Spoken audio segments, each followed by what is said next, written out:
delivered May the 21st, 1986. Discuss with you the birth of the movement of Hasidus and its popularity, its spread throughout Eastern Europe, and the fact that it eventually became the majority in terms of observant Torah Jews in Eastern Europe. I also mentioned to you the fact that the Hasidim had opponents. The opponents were called Misnagdim, which means an opponent, someone who was against, and that their strongest and greatest opponent was the Gaon of Vilna. Tonight I want to speak to you about the Gaon of Vilna. The Gaon of Vilna, like all other great personages in Jewish history, is really worthy of a great deal of time and study. He was one of the most unusual personalities that the Jewish people have had in their long history. He was born in 1720 and he died in 1798. So his lifetime spans most of the 18th century. And he is the father of many of the coming changes in Jewish life. Yet he is the protector of Jewish tradition, and he is the one who, more than anyone else, did not allow the Hasidim to fall into excesses which would have driven them eventually out of the mainstream of Jewish life. He was born in Vilna. Vilna today is in Russia. Vilna before the Second World War was in Poland. But Vilna is known as the capital of Lithuania, even though the official capital was Kaunas. And among the Jews it was known as Yerushalayim Belita, the Jerusalem of Lithuania, because it had always had a reputation for scholarship, for Torah, for intellect, for great people. And the Gaon was the crown of Vilna. In fact, after the death of the Gaon, they never again took anyone officially in the position of being a Rav. After the death of the Gaon, the leader of the Jewish community of Vilna was the Dayan, the judge. But no one would claim to be the rabbi of Vilna after the Gaon had passed away. The Gaon of Vilna is someone about whom so many legends are told that his life, it's hard to distinguish the legend from the fact. But that he was a genius as almost no other genius that the Jewish people had is apparent. And as a young child, his fame already spread as being a prodigy of note. By the time the Gaon was in his early 20s, he was already very well known, and he was the acknowledged scholar of the Jewish people, to such an extent that when you say the Gaon, there's only one man you mean. That's the Gaon of Vilna. His disciple, Reb Chaim Volozhin, in order to characterize for us that we should have some idea of what the Gaon was. So first of all, he said that the Gaon was Ulai Ramban. The Gaon was perhaps in the same level as the Ramban had been, as Nachmanides. In other words, the Gaon's greatness spanned 500 years. He was a throwback 500 years in Torah. And then perhaps even more clearly to characterize it, his disciple Reb Chaim said that I know the Babylonian Talmud the way a Jew knows Ashrei. There are Jews that know Ashrei. You know, once you get them started, Ashrei is, because it goes in alphabetical order, and we say it 3 times a day. So Ashrei is the prayer that, if you have to ask a Jew to say a prayer by heart, by memory, that's the prayer that probably most of us could pass, or at least we could fudge it. But he said, the Gaon, I can only say Ashrei forwards, he said. Right? Ashrei, Yoshrei, Vesecha. But if you ask me to start from the back and repeat all of Ashrei backwards, I can't do that, because our associative memory doesn't work that way. He said the Gaon knew the Torah, the Talmud, he could do it backwards. That's the difference in quality. The Gaon has a photographic memory. They said on the Gaon that he had no memory because he just learned it. He had a mind of a genius, and from the age of his maturity, some say from the age of 20, others say from the age of 30, at least until the age of 70, at least for 40 years of his life, he never slept more than 2 hours out of 24 hours, and he never slept more than 30 minutes consecutively. So if you combine such diligence, the Gaon really had very little to do with the outside world, so we will see that he was well aware of the world. But if you combine that diligence with that mind, with that knowledge, so you come up with some inkling of what type of person this was.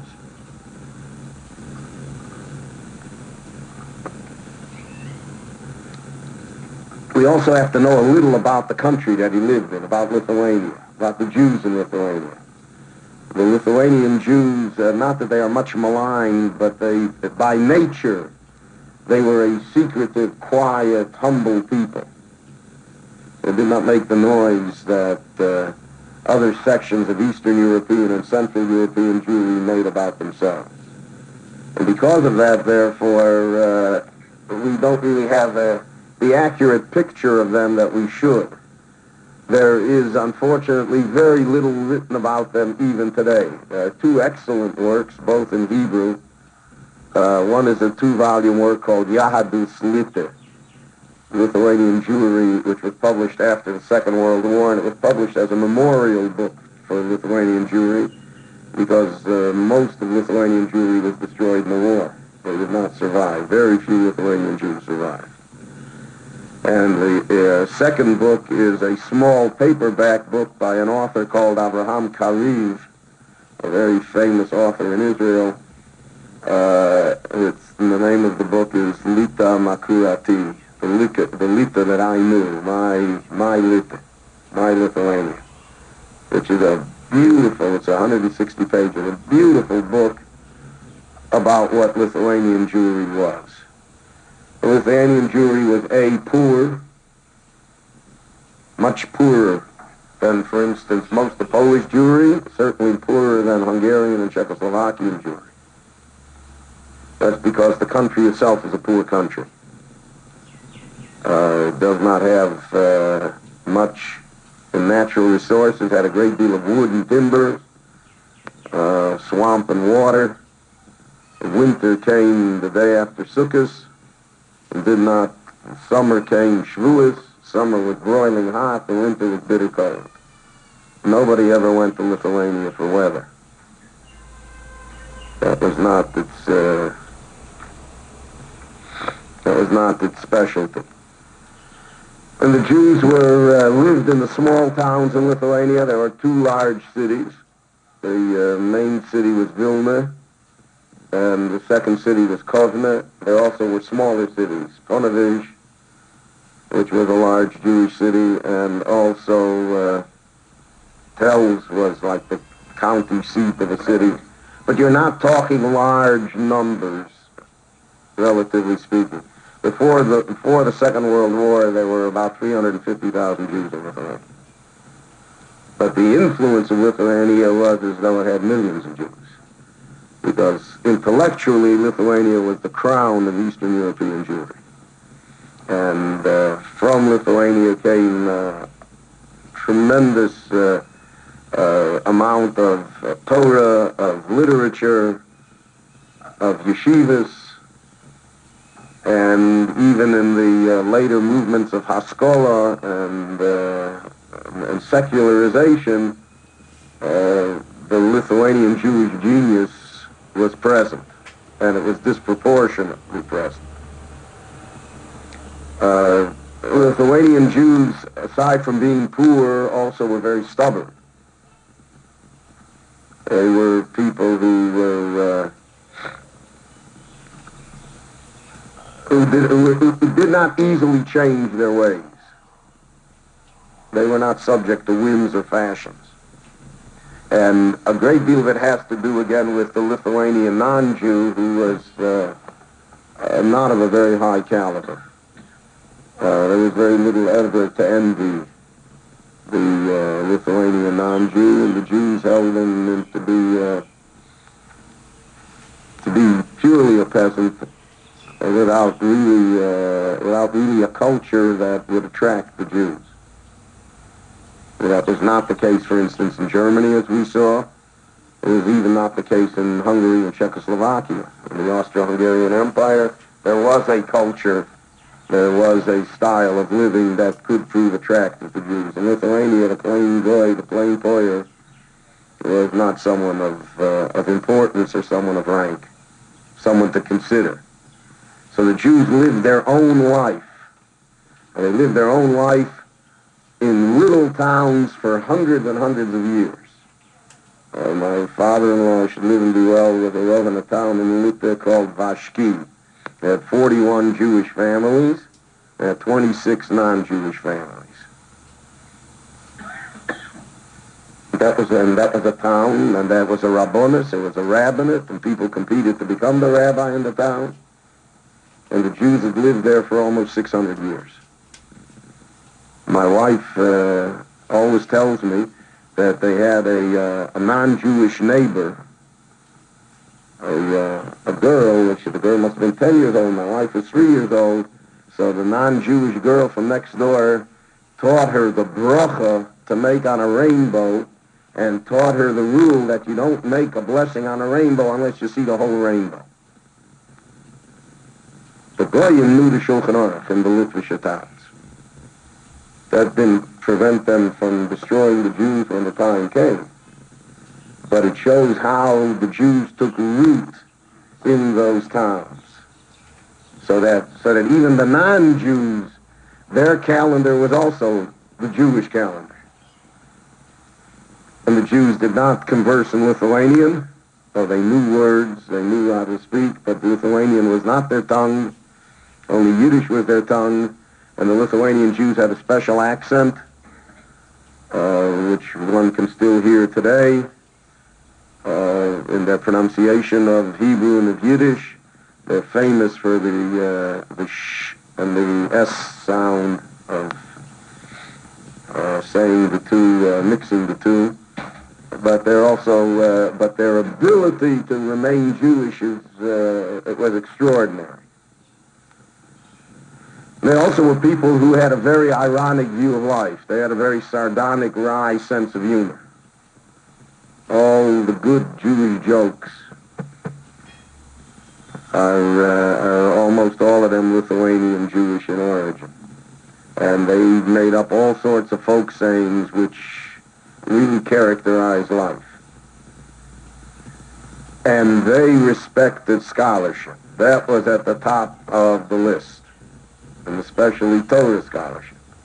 A person that was a Talmud Chacham, a person that was a scholar, he was worthy of honor.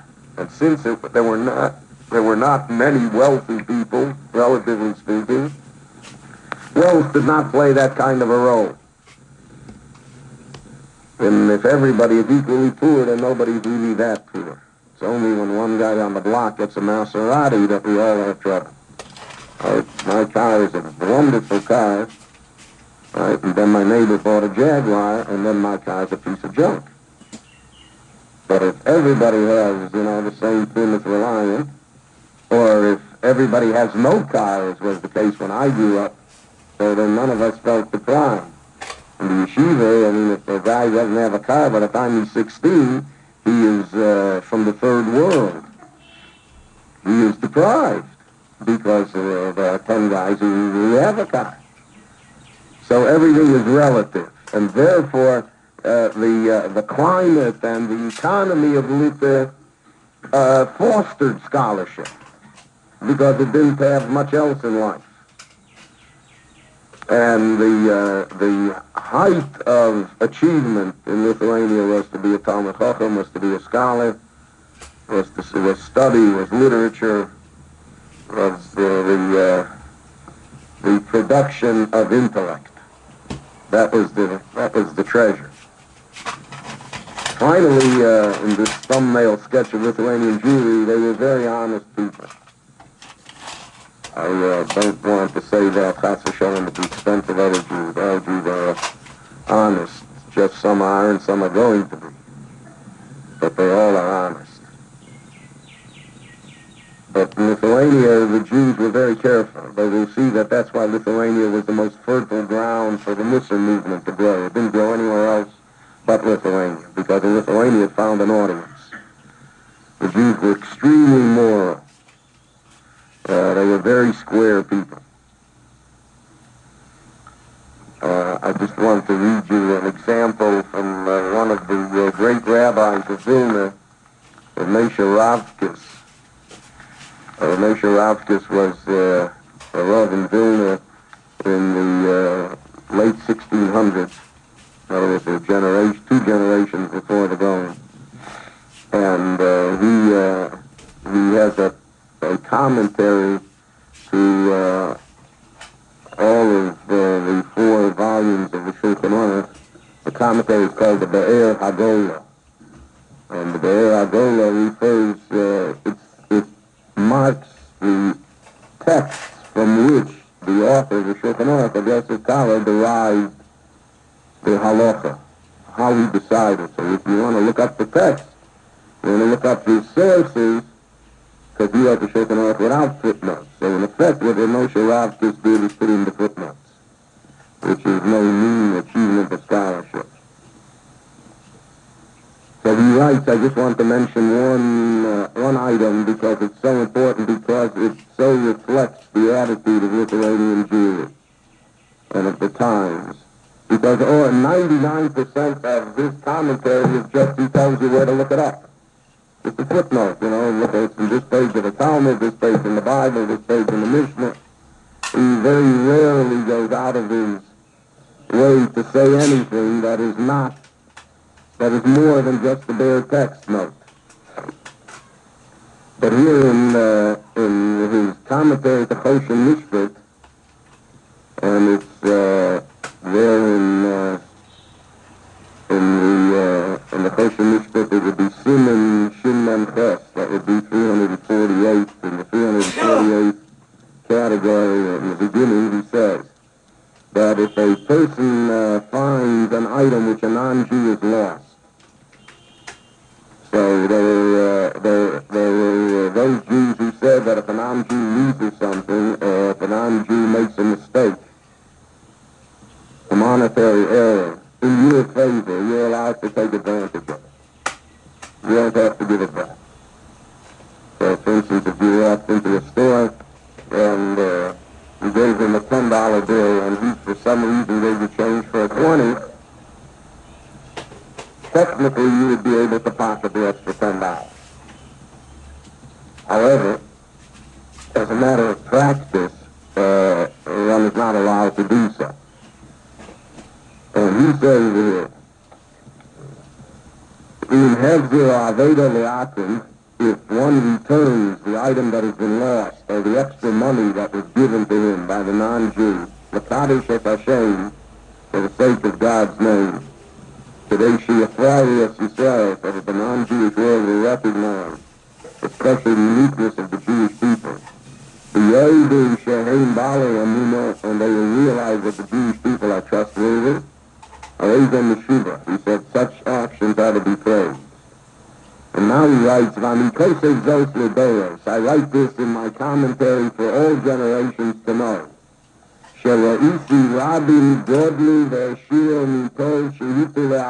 saw many people who became wealthy because they were able to fool non-Jews. They took advantage of that. But eventually, he said, they were not successful. And their property and their wealth eventually was destroyed. And they left no blessings to their family. And I saw Rabbi Masher Kichu Hashem V'Zirto Sohakim, many who had the sake of God's name in mind, and they returned whatever the non-Jew had given them by error, the godly, the shiur, the tzricha, and they eventually became great and successful, v'nichi yisrom lo leleim, and they were able to leave over inheritances to their children. But it's almost the only place in his whole parish that he has something to say except for the notes. Because it shows us again what type of personality he was and what type of personality Lithuanian Jews were. To them that played an enormously strong role in their lives. So you had that combination of intellectual honesty and of a very strong moral streak. Plus you had the fact that they had this wry, dry sense of humor, and that they were very poor. If you put all of that together, you have some sort of picture of who they were. Now the Gaon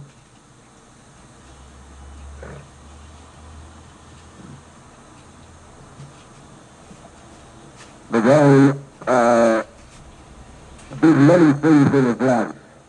I want to speak to you about a number of them. Firstly, the Gaon of Vilna went over all of the texts that we have, and he corrected the texts. And he corrected them basically on the basis of scholarship and intuition. And the great, not the great, but what has happened is that many of the original texts we have since found them in libraries throughout the world. And whenever we find an old original text, we see that the Gaon was unerringly correct. In changing the printed text, to correct the real text for us.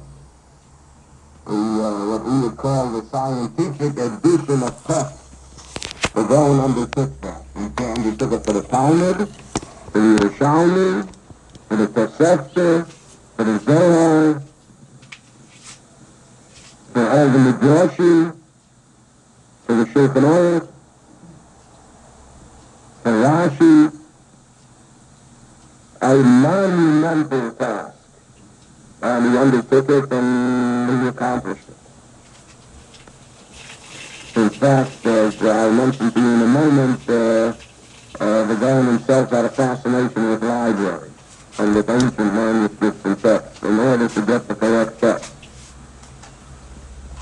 And his disciple, again, the Chaim Valezin says that when the Gaon had to make a change in the Talmud, he said he would fast before he would make the emendation. Because the easiest thing in the world is to change the text to conform to your idea. And many scholars do so regularly. And after a while that becomes a charade. It becomes something that is terribly inaccurate. It's just the opposite of what you're trying to accomplish. So the Gaon was fast. They have heaven's support in the change that he is about to make in the correction of the text, etc. When the Gaon was in his 30s, he undertook a trip which was not uncommon in his time. The trip was to go into Golis. Many great people disguised themselves as ordinary schnorrers, beggars, and took a walking stick in hand and walked throughout Eastern Europe from one Jewish community to the next in order to suffer the ignominies of exile, being away from home, and in order to be able to have a truer picture of the world. The Gaon himself went into Golis. It is not clear whether he was gone for 3 years, some say 5 years. And wherever he went, he was not recognized as the Gaon. He was not treated as the Gaon. And wherever he went, he looked for the libraries. He looked for the the Genizas, where the ancient manuscripts were. He looked at the converse with the rabbis. And many times he was discovered. Many times the rabbi of the town saw that this was no ordinary beggar. There are numerous legends about the Gaon in exile. One of the legends, the same legend is told about Rakiva, is told about others, is that he came to a place and the man invited him in and let him stay overnight. The guy asked if he had any books. So he said he had one book, but he had a commentary of the Rashba to one Masechta. It was the only book that he had in the house. So the guy said, good, give him this book. He took the book and he studied it all night. He came the next morning to him and he told him that in your book the last 2 pages are missing. So I wrote them out for him.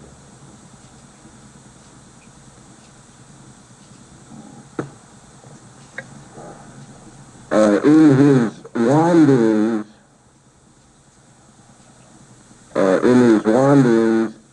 he attempted to discover not only rare manuscripts, he attempted to discover rare people.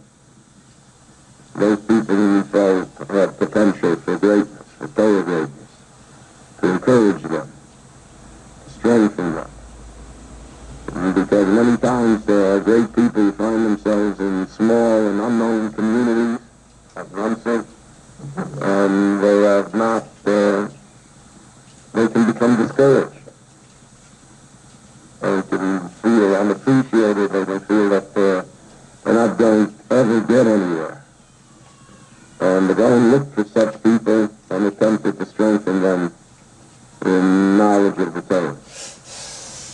Now the Gaon was, and I don't want to be misunderstood, but I don't have a good way of expressing it otherwise, but the Gaon could be considered what in the Western world we call a Renaissance man. There was nothing that the Gaon didn't know. The Gaon wrote a book of trigonometry called Ayin Mishurash. The Gaon wrote music. The Gaon was an expert in philosophy. The Gaon was an expert in languages. All self-taught. Not only all self-taught, he taught himself through the Torah. He didn't study mathematics and math. He figured out mathematics through the mathematics of the Torah and the Talmud. The Gaon said that he does not appreciate music, could not appreciate the sounds of David which the Levites recited every morning in the temple. This ends side 1. To repeat over for the continuation.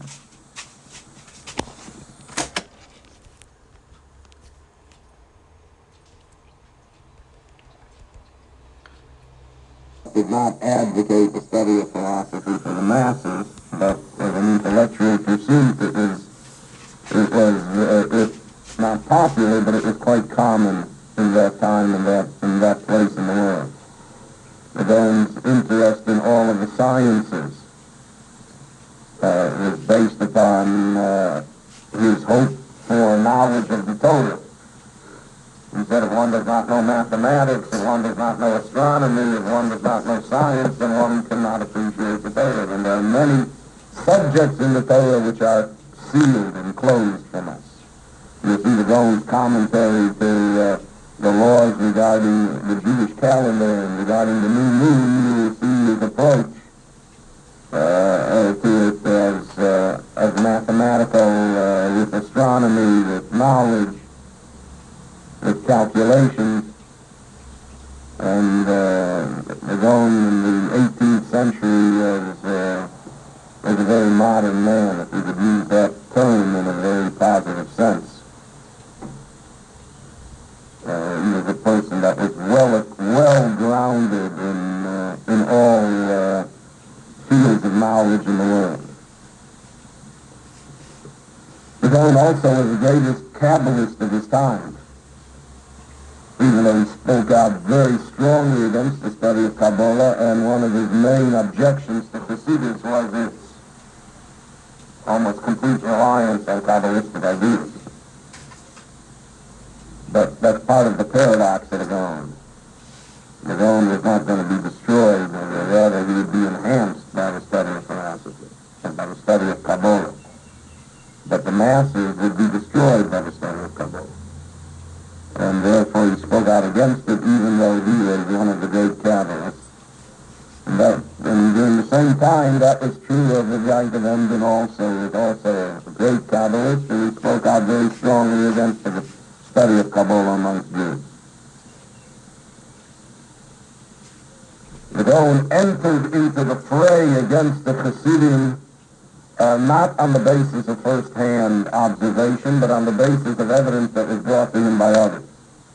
And the Gaon's main concern was that Hasidus would degenerate into a cult, into a sect, into extremism, into magic and mumbo-jumbo, into miracle workers, and all sorts of beliefs that really were contrary to Judaism. He was also afraid that it would lead to further ideas of false messiahs, all sorts of supernatural events, and therefore he did all in his power to prevent that from happening. And all in his power to prevent that from happening included his signing on a ban of excommunication against the Hasidim. The Gaon was not a man who could be ignored. And the Hasidim saw in him their major opponent, their major problem. And as long as the Gaon lived, the Hasidim were under the gun, so to speak. The Hasidim were constantly forced to defend themselves, to explain themselves, to prove themselves. After the death of the Gaon, that situation changed. I mentioned to you that Hasidus became the establishment. And the Misnagdim were the minority. And really after the death of the Gaon, within 35 years after the death of the Gaon, the entire bitter dispute had become diffused. It no longer was waged with the intensity that it had been. And that simply was because the Gaon was no longer present. He wasn't there anymore. He was gone. The Gaon is also seen as being at least the spiritual head, the spiritual father of the Muslim movement.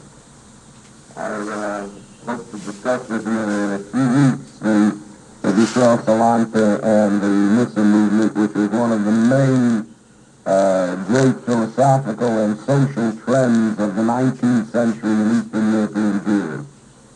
But succinctly put, the Muslim movement was a movement that came to not only restore morality to its highest plane in Jewish life, but it came to emphasize the development of proper character traits as being the most important thing in life. Being the maximum that a Jew could achieve. And not at the expense of Torah, but with the statement that if it was not present, then the Torah itself would not be able to do it. The famous aphorism of Rabbi Yisrael Salanta, when he was asked by someone, if I only have 10 minutes a day to study, what should I study, Musar or Talmud? Which is like, have you stopped beating your wife? So Yisrael looked at him and he said, study Musar, and then you will see that you have more than 10 minutes in the day.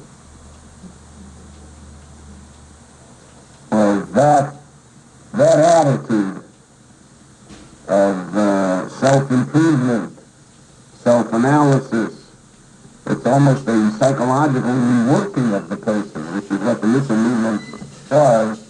That's a direct inheritance from the Gaon. And in fact, the mentors of Yisrael Salant, the Zindel of Salant and others, were themselves the disciples of the Gaon. The Gaon lived in an age of great, great people. It's almost ironic that these people lived in that age because the Gaon dwarfed them. Had they lived in any other age, they would have been the leaders of the Jewish people. They would have been the scholars. They would have been the great intellectuals. As it is, they are great and they are well known, but under the sign of the Gaon, at the time of the Gaon, rather, they were not measured perhaps as they should have been. I'll give you an example here. Rabbi Yisrael Lifshitz, who is the author of the commentary to Tiferes Yisrael, the Mishnah. So he states, Kol HaYishuv Kulo Yoshev Tachas Kochav Echad. All humanity is under one star. There is one star that shines in our firmament. Adon Vilna Gaon Rak Echad LeElef Shona. Once in 1,000 years, such a person comes to the Jewish world.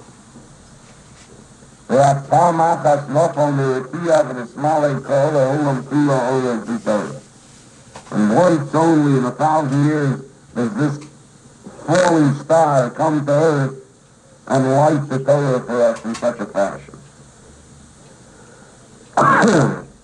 That type of attitude encompassed everybody who existed during that time. There was the great Rabbi Leib Nimitz, who was known as the Shabbos Aryeh. There was Rabbi Cheskel Levi Lando, who was the Reverend Prague, the Noda Yehuda. There were many, many great, great scholars in that generation. But because they lived at the time of the Gaon, so didn't quite make it. In those terms, had they lived in another generation that did not have the Gaon. So complete was his dominance of Jewish intellectual pursuit of Torah and of the Talmud and everything else. There are many, as I mentioned to you, there are many legends told about the Gaon.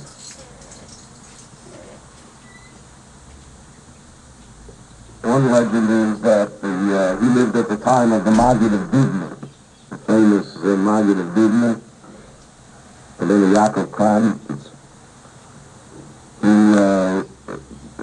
I wanted to mention the Maggid has an example on the point that I spoke about before, that people change the text to fit their own ideas. He was the Maggid was famous for his parables, for his misholim. So they once asked him, how does he always hit the bullseye with his marshal? So he said there are two ways to be a great archer. One way is that you set up the target and you shoot at it and you hit it. He said, well, that's very rare. You need real skill for that. He said, what I do is first I shoot the arrow and then I paint the target so that I always hit the bullseye. So he said here also, first he said I make the marshal and then he said we find what to fit it to. So the legend is that the Gaon of Vilna brought the Maggid of Vilna to him once a year to tell him Mussar, to chastise him, to tell him what was missing in him. So what could the Maggid tell the Gaon? Right? The Gaon, he studied 22 out of 24 hours. And his whole life was Torah, and when he returned from exile, never again stepped out of his house. It is told, again, by legend, but it is told that once the Gaon's sister came to see him, to talk to her. So he said, I have only, he spent like 2 minutes with her, and then he said, listen, he said, in 50 years we'll have plenty of time to talk, he said, but now now we're wasting time. Even to that level. So what could he tell him? So the legend is that he told him, he said, listen, he said, it's no trick to be the Gaon there. He said, to sit in your house 22 hours a day and study, he said, and the community supports you. You don't have to go out on the fish market to sell. You don't have to deal with anybody. He said, you know, Nitkin Kreis, he told him. It's no trick to be the Gaon. So it is said that the Gaon heard what he had to say to him and he wept. But then he said to him, "Wer sagt, dass man da seine Kunst mache?" Who says that you have to do tricks in this world? You're right, it's no trick. He said, but I'm not obligated to do tricks. I'm not obligated to go out on the fish market. He told him, if you'd be on the fish market and be the Gaon, that would be something. So he said, no, I'm not obligated to try.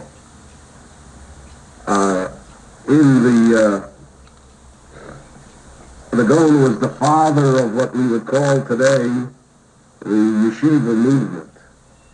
Yeshivas as they are today, and by yeshivas I mean for young men past the age of bar mitzvah until their 20s or 30s. In our word, yeshiva, I mean a nursery school is yeshiva. But that's not what was meant in Lithuania when they said yeshivas. Yeshivas were for older adolescents and for young men.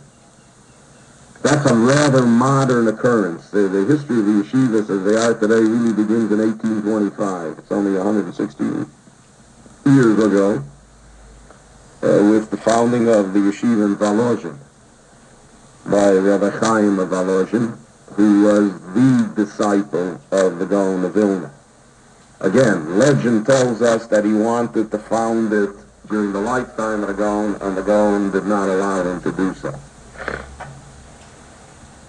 But that after the death of the Gaon, then he came and he founded it, and it was successful.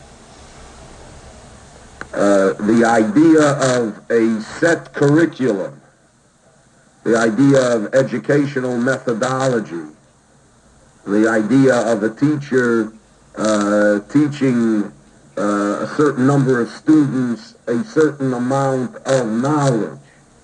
So today, to us, that's elementary, that's how a school is supposed to be. But those types of schools did not exist in Eastern Europe before 1825. The system was that people learned on their own. They learned with the rabbi of their community in the shul. And those that were good at learning, those that showed promise, continued to learn longer and traveled to other great rabbis, etc. But there was no formalized type of higher education. The formalized type of higher education of the yeshiva movement began with Rabbi Chaim of Volozhin. And according to the tradition, Rabbi Chaim had discussed that with the Gaon of Vilna, and it was like the Gaon's idea that would be the way from now on to make Torah accessible to the best minds of the Jewish people. The Gaon was aware of the dangers. He was aware of the dangers of reform, of secularism, of humanism, and also of Chassidus as he saw it. Because what would happen was that there was now a competition for Jewish men that had not existed before. Before a Jewish young man who had a good mind and wanted to study, so there was only one address. And that address was Torah. He was not acceptable in the outside world, and almost none of the outside world seeped into the Jewish world. During the lifetime of the Gaon, that began to change. So there was competition for the Jewish mind now. And therefore, in order for Torah to win the competition, in order for it to be successful, in order for it to be strong and survive, then it had to use, so to speak, the weapons of the opposition. And that really is the yeshiva movement. The yeshiva movement is the attempt of the Torah community to formalize its education, to put it in a modern framework, to make it competitive, at least in form. In substance, it is always more than competitive. But to make it competitive in form with other types of so-called knowledge, with other types of disciplines, to make it special. We'll see that the yeshiva movement was so successful that within the yeshiva movement, all the non-yeshiva people also attended. And they also, the Haskalah, etc., they also got their education in the yeshiva, which they then left and went on to their things.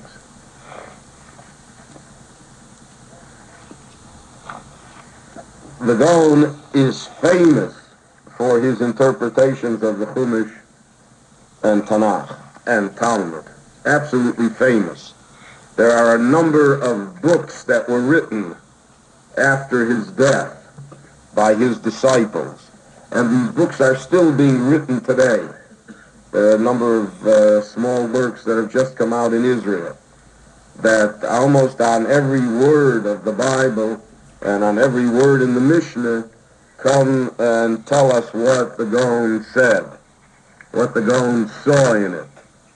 And the Gaon, there are thousands of famous sayings of the Gaon, original. The Gaon saw in Chumash everything. He saw in the Torah everything. I mean, we could give examples all night, but I'll just tell you one example so you'll have an idea how the Gaon's mind worked. That there was once a pidyon aben in Lita, in Vilna rather, and it happened right before Shabbos Gracious. The pidyon aben was on Friday, Thursday night, and the next Shabbos was Shabbos Gracious. So the Gaon was asked, what's the connection to Parshas Gracious? So he said that the word Gracious, the letters of the word Gracious stand for Ben Rishon Achar Shloshim Yom Tivdeh. First son after 30 days has to be redeemed. So that's Beis Reish Aleph Shin Yud Sof, which is Gracious. The Gaon could do that almost at will. The secrets of the Torah were revealed to him. That's called secrets. What the letters added up to, what the gematrios were, what the nuances were, what the rules are. All of these things are famous things from the Gaon of Vilna. And scattered throughout our commentaries to everything are these insights, these flashes of genius of the Gaon, which have now become almost standard fare to see what the Gaon of Vilna has to say on the matter. The Gaon had a number of very, very famous students. The most famous student I have mentioned to you, that's Reb Chaim of Volozhin. Reb Chaim had a brother, Reb Zalman, who was also a great genius. There were two brothers that came from a little Lithuanian town of Shklov, Reb Binyamin and Reb Yisrael. All of his Talmidim were giants, great, great men. The Gaon wanted in his lifetime to emigrate to Eretz Yisrael, to leave Lithuania and travel to Israel. And he set out on the journey.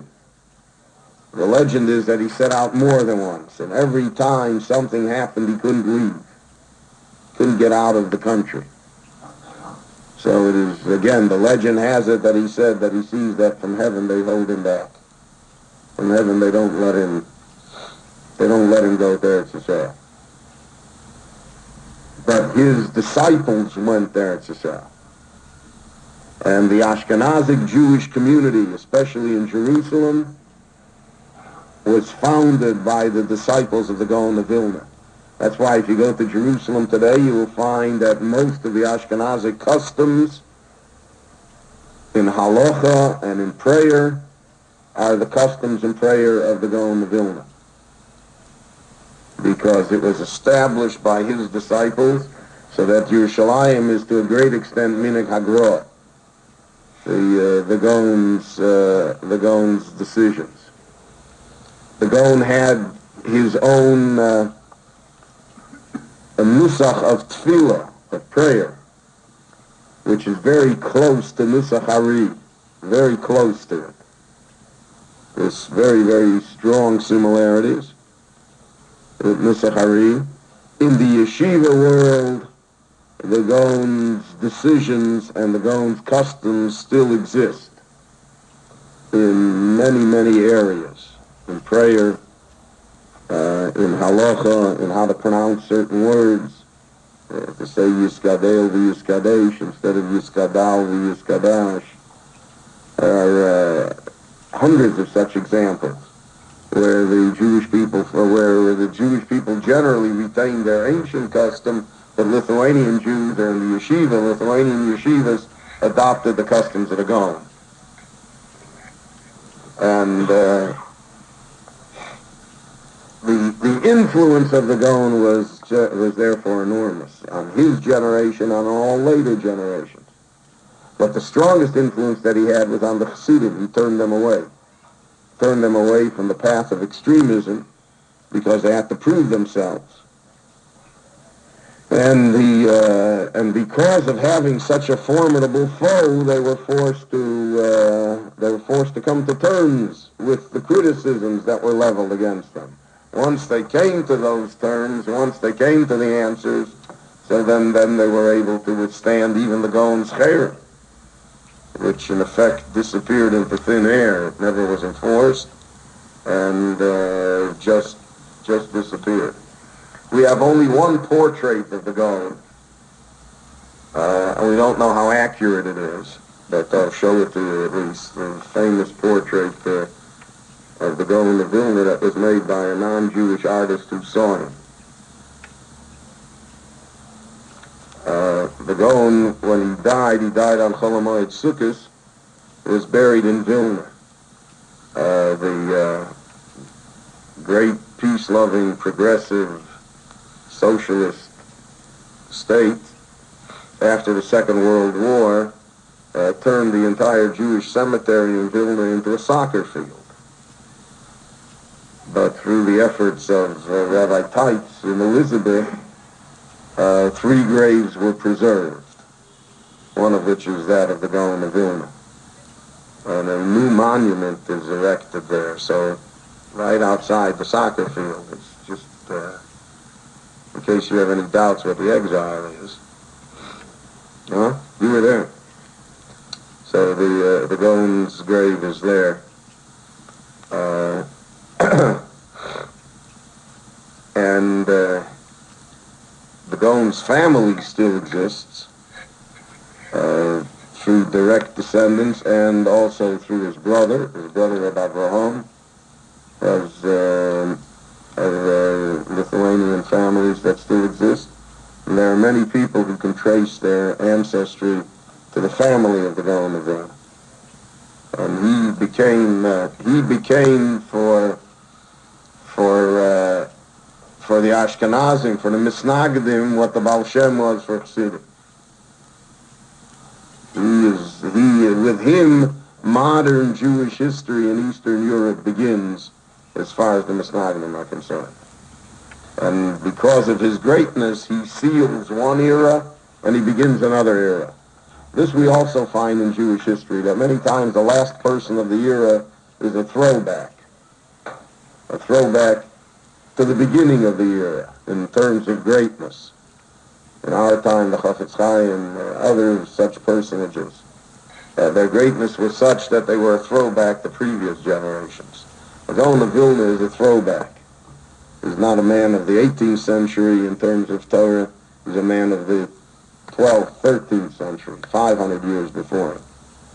And because of that, his enormous stature, his guiding light, so it impressed upon Lithuanian Jewry particularly, but upon all Eastern European Jewry, certain values, certain educational systems, certain beliefs, certain customs, which remain current and alive until today, so that the influence of the Gaon is felt here in the exile, certainly in Jerusalem and in Eretz Yisrael, where his Talmidim were the founders of the Jewish, of the beginning of the Jewish return to Eretz Yisrael, and that there still is a great role that will be played in following the Gaon of Vilna.